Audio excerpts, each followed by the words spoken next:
I'm going to just check to make sure the stream is going. This is Justin Finkelstein. I'm here with David Ogman. I just want to make sure this stream goes live. David and I met over LinkedIn. We happen to work for the same company, but it's not what we're going to be talking about today.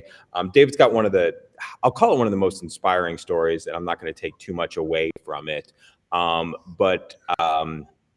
We're going to give David a chance to tell about his story, specifically related to his son, Jordan. And what prompted this conversation was a post that David shared a few days ago where he was just saying, and this will make a little bit more sense in a few seconds. He's like, everything works and nothing works, which sort of was a mind breaker and an interest. So David, I'm just going to make sure everything works well from a tech perspective. I want you to just give an opportunity to introduce yourself and just share a couple minutes of your story, and we'll take it from there. Sure. Dave Ogman. And as you mentioned, I have a 6-year-old son, Jordan. Jordan was diagnosed recently with a rare, fatal, and neurodegenerative genetic disease. And I've been working around the clock to figure out how to cure my son when I was told originally there is no cure, there is no treatment, and really there is no hope. That's the basis of the story. And, if we can get into a little bit of details and that type of thing, if you'd like to. Yeah. Absolutely love to. If anybody's got some comments or questions as you are joining live, if you're jumping in the comments afterwards. So Dave, tell me a little bit about current state. You shared a little bit in the chat about what this last week looks like. And right. Let's just talk like in reality from current, what's been going on for the last week or the last month? Yeah. So right now I'm actually in North Georgia. My wife and I travel with Jordan around the United States and internationally, trying to figure out what kind of neuroscience is out there to benefit Jordan and his rare genetic disease. With the brain, there's just really no research out there after all the years that scientists and doctors and experts are researching rare brain diseases. There haven't been any cures. There's really not many treatments out there, and there's not much that anyone knows about how to benefit the pediatric neurodegenerative brain diseases. But my wife and I leave no stone unturned. Last week, and the upcoming week, so we're in North Georgia. We're at a pediatric neurointensive therapy institute for Jordan, and they're doing all different types of therapies and exercises and stimulation of his brain, trying to figure out how it might be able to benefit Jordan in terms of, his speech. He's nonverbal at age 6. His balance is really, really, really difficult for him. Difficulty walking, difficulty talking, difficulty eating, sleeping, breathing properly.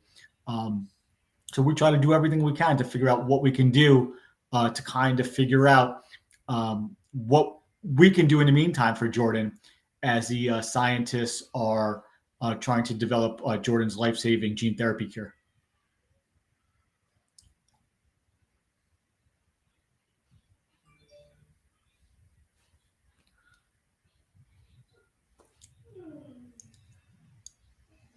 I think we lost Justin for a minute. So I'll just say that, Justin and I met here on LinkedIn. We both work for the same company as Justin mentioned. We started talking about a few things regarding business, and he saw one of my posts regarding my 6-year-old son, and he reached out and he said, "Oh man, I need to talk to you about this. I want to find out how you balancing everything you do during your day job, but also then you go home and that minute you're with your son and speaking to scientists and doctors around the world, from Israel, the United States, here in Boston, Chicago, California.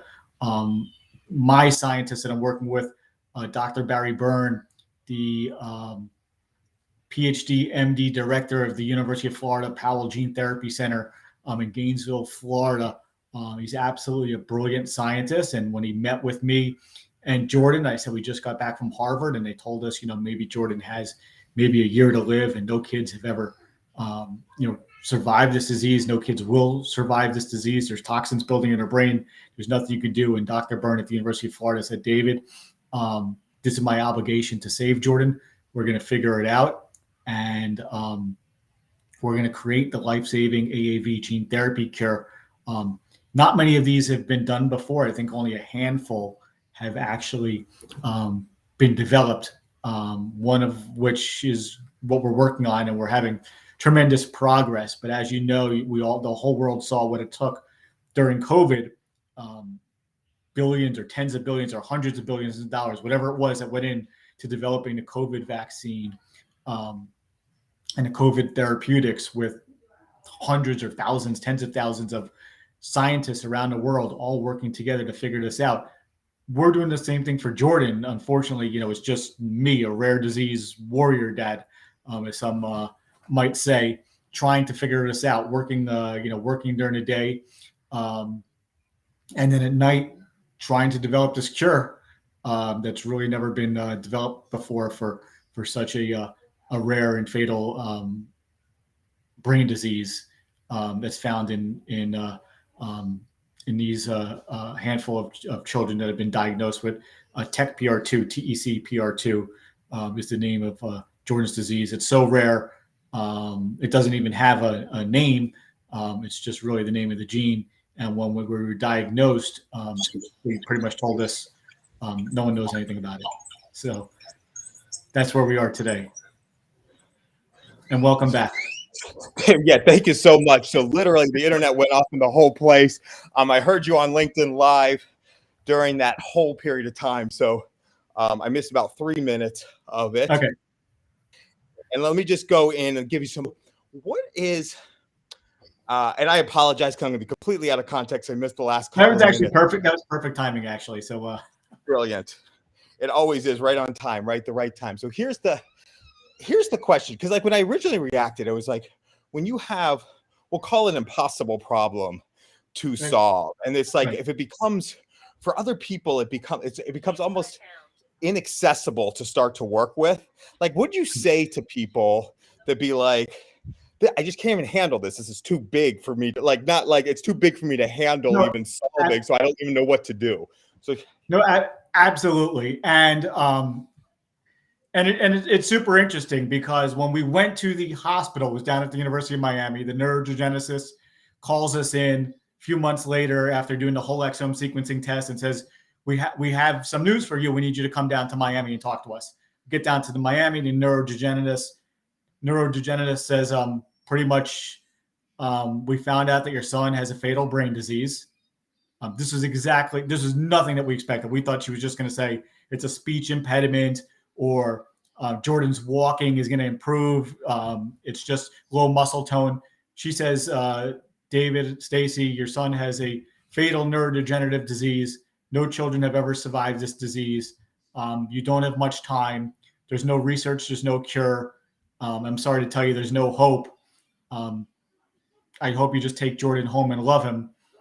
And she says, let me ask some more questions and put some more notes in the computer. And I just picked up Jordan and ran out of the hospital. I didn't know what else to do. But I knew when I picked up Jordan, I ran out of the hospital and ran through those hospital doors. I knew I wasn't giving up, and I wasn't taking that answer as, yes, I'm taking home Jordan to bury him, as the hospital told me. I knew I was getting on a plane to Boston and going to Boston and next to Philly to figure out what was going on. And that's exactly what we did. We called up Harvard Medical at Boston Children's Hospital, and we went up to Boston. Unfortunately, Boston confirmed a diagnosis when we were up there, and they said the same thing. They said that Jordan is not going to survive this. There's very little research on these things, and there's no research, and they think there's no research because they don't think any kid survived long enough to do research. So I go back to my hotel room in Boston, and I stay up all night Googling, trying to find out more information where I'm going to go next. there was like really no thought process in it about what I'm going to do, what I'm not going to do, how am I going to figure this out. I mean, it's like fight or flight mode or something. The adrenaline just kicks in and you do what you have to do. The adrenaline just hasn't stopped since that day. I mean, I couldn't imagine doing anything else other than what I'm doing. And I wasn't just going to sit back and, accept that as an answer. Yeah, and it's interesting. For you said the adrenaline hasn't stopped since that day. Yeah. Talk like what's your experience like? Day to day. Right. I mean, like your daily routine. Let's just even talk about that to start with. Right. Well, I went to school and I studied business and I have an MBA. I mean, the last thing I know anything about is science. The subject that I liked least in school was always science or anything medical. So for me to try to pretend that I can figure this out myself, there's absolutely no way. But what I do have is the drive to figure it out without the scientific background. And I think that's what matters the most is just, really just keep asking questions and not giving up and just waking up every morning and trying to figure out more information. Fortunately, when I was up in Boston and I kept Googling doctors, I found out that there was a scientist at the University of Florida down in Gainesville, coincidentally, which is my alma mater. And they said that, we study these very rare Ashkenazi genetic diseases. It's something that very few places understand. They told me to go down there. I go down there and they say, let's do this. There's no promises, of course, and it's going to cost us millions of dollars to figure out. But let's see what we can do. That's kind of where we are. We're in that process now. We're actually making tremendous headway. But it's a long process. It's doing something. It's replacing a gene that really hasn't been done before. I mean, maybe less than a handful of these types of developments have been successful. So, and you talk about this, and I'm going to be a little distracting because my family's not expecting me to be back here. I was in my office away when the internet went out, so they don't even know that I'm back here. So I'm going to shut the door every time they reopen it. Sure. So when last I heard, it was $2.5 million was the goal for. Yes. Yeah, just prior to COVID, when Jordan was diagnosed, it was approximately $2.5 million. Of course, during COVID, prices of everything just skyrocketed, just like the price of everything, whether it's a car or a house or anything. For some reason, limited supply chain problems, the cost of materials, everything has gone up. And the cost is more than that. But right now, I have the SavingJordan.org. A lot of people go onto that website, they read the story, they watch the video, they donate, they share. And the publicity and the story and the awareness, that all is just so tremendous that the University of Florida is excited about that we're bringing awareness to such a rare disease and making the world understand that this is a problem and that these problems need to be solved and these little children need more attention. And I think the University of Florida is thriving on that. And the money I've donated to them so far, hundreds of thousands of dollars, which is still tremendous, keeping them in the lab and funded during COVID. I think it keeps us all going. I think the story and watching Jordan in his therapies this week, and he's in a spider cage and a neuro suit spinning, and they're turning him upside down, and they're making him do things that we never thought he could do before, trying to get him to say words he's never used before, trying to get him to balance, trying to get him to understand things cognitively. It's really tremendous. And I think people see the fight in Jordan, and that gives more fight for even the scientists to keep pushing this project and not giving up as well. It's amazing. So if somebody's listening to this either live tonight or later on, let's just do this. If somebody's got 5 minutes or $5, let's give the 5-minute version. You can make that an hour, 2 hours, whatever it is. But what is that? What's the one thing that anybody who's listening to this can actually do as a real action? Yeah, I think go to the SavingJordan.org and share the story however you'd like to on your social media. However anyone would like to share it. I think the awareness is tremendous. I think it's tremendous because if you have a child out there and you don't know what's going on, and you're wondering if the child has some type of rare disorder or something you think is wrong, keep asking questions about it and keep trying to figure out what's going on. And we're going to cure these diseases. It's going to take time, but once we cure one, the knowledge and the research and the know-how from one will then go to cure the next, and it'll just snowball. And we are going to have cures for these things. It's taken decades and decades of research, but we're kind of on the cusp of a genetic revolution right now, where these cures actually are starting to happen. It really is amazing, and I think more people need to understand that although these diseases are rare, collectively the amount of children it's not rare. It's a large population of children that we might be able to cure one of these days if we all both contribute and share the story. I'll just got a couple more questions for you, because I am conscious that it's close to bedtime there, although I could talk to you for forever. What surprised you the most about the humans that you've interacted with during this process? We'll say something in a good way. Yeah. Yeah, I mean, it's kind of sad.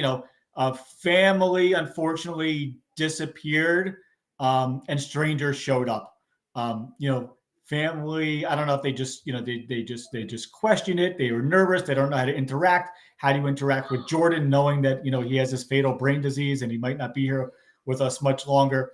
But the strangers and people that showed up to our side has really been tremendous. I mean, people that we've never expected are our biggest supporters.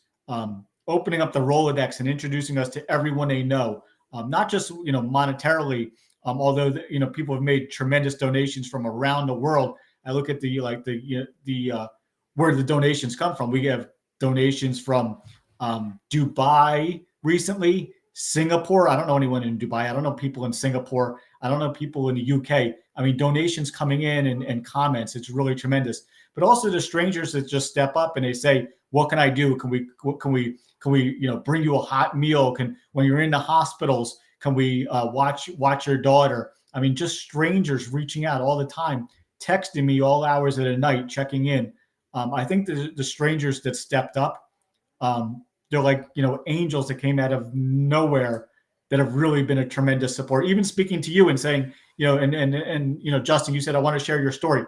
I mean, what this means to me, it's more than anything anyone could do, is saying that I want to share your story and create awareness, and that people might be touched by the story as you were. I mean, that's what keeps me going, is saying that telling people. I was so excited about this, telling people all weekend I have a podcast and we're getting the story out. And I'm telling everyone I know, and that really keeps me going. I need that kind of motivation. This kind of motivation, it's really tremendous. I appreciate that. I'll tell you, this is a very selfish act on my part. And the thing is, I'll do two more questions to close it, and I'll let you then you can close out however you want. Sure. After that. But I just say a little bit more, because I've been hung out. I was just saying, look, you've got the cumulative effect of these the rare disease, and working together, and the work that you're doing has benefits for other people. I guess, what is the for people out there that aren't necessarily the optimists, that are the pessimists out there, what would you say? I mean, I think this story by itself would convert the most but what should people be the most optimistic about this story, who are hearing it and might just I'll leave it the question at that. Yeah, I think that that people just really need to go after something that when they get this type of news, or if something happens to you in life, and it's not just this news, you just really have to follow your dream, no matter how big it is. I mean, how would I ever thought that I was going to cure a fatal brain disease for these children around the world? I'm the one doing it with a business degree that knows nothing about science, or I've never spoke to scientists and doctors and medical experts, and I'm doing it. You really need to figure out what you want to do and go after it. And I think that in the age of COVID, we've had 2 years to think about what we want to do, what we want to be. We've sat home for a long time, and we've really thought long and hard about what we want out of life. And I think that now is the time, as the world kind of starts to open up a little bit more, now is the time to really figure out what you want to do. It's never too late. And it's never too soon to go out and figure out what you want to be, what you want to do. I think that's really important. And then the other thing I mentioned, which I actually learned back in business, actually at Morgan Stanley, someone was speaking to us, one of the largest producers, and he got in front of us, and everyone's talking about like what works and how do you go out and build a business. And he said, nothing and everything works. And I've always remembered that. I mean, that was 20 years ago, right when I was out of school. He said, nothing and everything works. It's the same thing in everything you do. For Jordan, there's no cures, there's no treatments, there's no way to go develop a drug that no one has done before. There's no way to fix Jordan's brain that has toxins building every day. But when I say nothing and everything works, it means you just need to try absolutely everything and see what works. A little bit of everything will work, but nothing specifically will work. So you just really have to try it all. Love it. And I said there'd be 2 more questions, but I don't think I can ask a question that would top that answer. So let me just, I want you to be able to close this section out, but I want to parrot back what you just said. So what you just said is you are a man who's living his dreams right now, right? This is not what a traditional dream looks like, but you're a man who's living his dream. And to anybody out there pointing to this one and anybody else out there, there's really no excuse to be pursuing your dream. So I'm not going to ask another question, but I will just open it up for you to close it out with anything that you want to say to anybody out there that didn't get covered. Right. Yeah, it's tough. Sometimes I sit and I cry, and then I say, you know what, David, you can't sit and cry. It's not going to do anything. It's not going to do anything for you. It's not going to do anything for me. It's not going to do anything for Jordan. And you know what? And then I stop and I say, and I make more phone calls and I call more scientists and I get on the phone and figure out, more resources I can bring to the table. And I just figure out that there's always someone relying on you. And in this case, it's Jordan. He doesn't know what's going on. He doesn't know he's dying of a disease. He has a cognitive disability, an intellectual disability. But he's relying on me, whether he knows it or not. And that's what keeps me, going 24/7. So I just don't stop. And I love that you gave me, the platform to get the story out. This really gets me excited and gets me going and gives me hope that there are people out there listening to my story and rooting for Jordan. And I think that really means a lot. Yeah. Dave, thank you so much for coming on, and thank you so much for everybody who is listening. Have you on again at any point in time in any way that I can help and get the story out there. And just thank you for the inspiration, and thanks to all of you who listen. So have an amazing night or day. Right. Thank you, Justin.